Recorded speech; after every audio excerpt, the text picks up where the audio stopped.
Alright, boys and girls, and welcome to Gordon Guitar. This will be a quick one with GIMS, the song called ELISA. Alright, so we have two chords only, the G minor and the D minor, and it goes in the same way with the strumming from beginning till the end. Let's take a look at this one.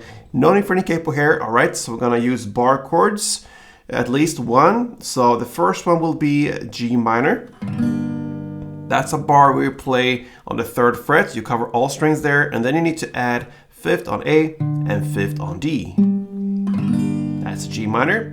And then we have D minor. You can go with bar version or like the standard D minor. I showed you both here in the introduction of this tutorial. So the bar version of D minor is like this.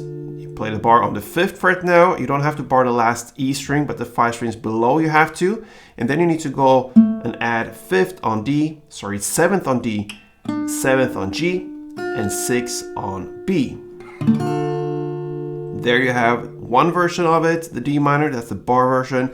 The standard D minor is over here. So that will be open D, 2nd G, 3rd B, and 1st E. Alright, so you're just gonna alternate between G minor and D minor. Okay, how are you gonna handle them? Let's go into the strumming. So grab the first G minor chord, and one string around will be down, up, clap, down.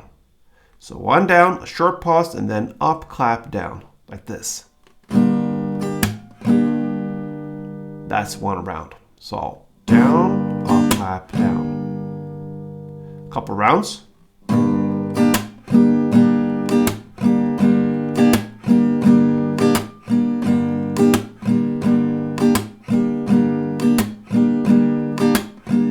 Alright, so you're gonna play 2 string rounds per chord and just alternate G minor, D minor.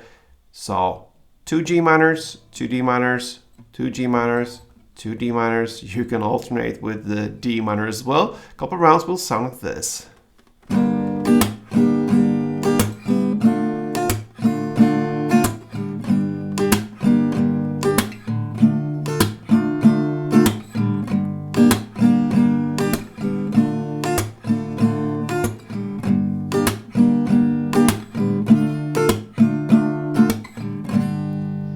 Alright guys, so that's GIMS ELISA. Good luck with this one, and until next time, play tuned.